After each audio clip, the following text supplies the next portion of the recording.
Morning లేసినప్పటి నుంచే కొంతమందికి ఇట్లా గట్టిగా పట్టేయటము, చిన్న చిన్నగా పెయిన్స్ అనేవి స్టార్ట్ అవుతూ నెగ్లెక్ట్ చేసి ఎక్కువ పెయిన్స్ అయిపోతున్నాయి. అవును. సో అసలు ఈ జాయింట్ పెయిన్ అనేది స్టార్ట్ అవ్వడానికి రీజన్స్ ఏంటండి? ఒకటి అండి, ఇప్పుడు జాయింట్ పెయిన్స్ అంటే కామన్గా ఆస్టియోఆర్థరైటిస్ అంటాం, రుమటైడ్ ఆర్థరైటిస్ అంటాం. ఆస్టియోఆర్థరైటిస్ అంటే మామూలుగా ఏజ్డ్ పీపుల్లో కామన్గా మనం ఏదంటే మోకాలు అరుగుతున్నాయి అంటాం, అండ్ ఎల్బో జాయింట్స్ తర్వాత hip joints, large joints effect అవుతాయి.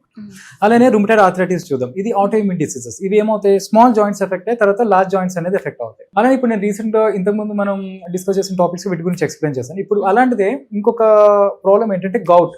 దాంట్లో కూడా సూడో గౌట్ అంటాం.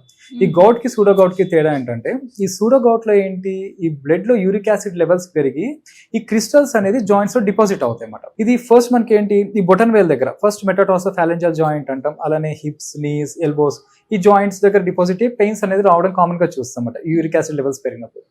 ఈ సూడో గౌట్ అంటే కూడా ఇందులో కూడా ఏమవుతుందంటే కాల్షియం పైరోఫాస్ఫేట్ అనే క్రిస్టల్స్ అనేది డిపాజిట్ అవుతాయి. ఈ కాల్షియం పైరోఫాస్ఫేట్ అనే క్రిస్టల్స్ ఇందులో డిపాజిట్ అవ్వడం వల్ల కూడా మనకి పెయిన్స్, జాయింట్ పెయిన్స్ కామన్ గా వచ్చే ఛాన్సెస్ ఉంటాయి. ఇది ఏమవుతుందంటే లార్జ్ జాయింట్స్ ఎఫెక్ట్ చేస్తుంది అనమాట. మనకి షోల్డర్ జాయింట్స్ కావచ్చు, ఎల్బో జాయింట్స్ కావచ్చు, హిప్ కావచ్చు, నీ జాయింట్స్ కూడా ఎఫెక్ట్ అవుతుంది. మనకి ఇది దేని వల్ల వస్తుందంటే ఎగ్జాక్ట్ కాజ్ అని చెప్పలేం. ఏజ్డ్ పీపుల్లో 80 years పైన వాళ్ళలో కామన్ గా చూస్తుంటాం. ఇంకొకటి ఎనీ ఇంజురీస్ కామన్ గా వచ్చే ఛాన్సెస్ ఉంటుంది ఈ సూడో గౌట్.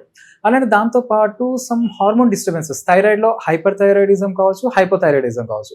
అలానే మినరల్ డిస్టర్బెన్సెస్, ఈ కాల్షియం ఐరన్ పెరిగినప్పుడు, అలానే మెగ్నీషియం డెఫిషియన్సీ, మెగ్నీషియం తగ్గినప్పుడు వీటిలో మనం కామన్ గా చూస్తుంటాం అన్నమాట.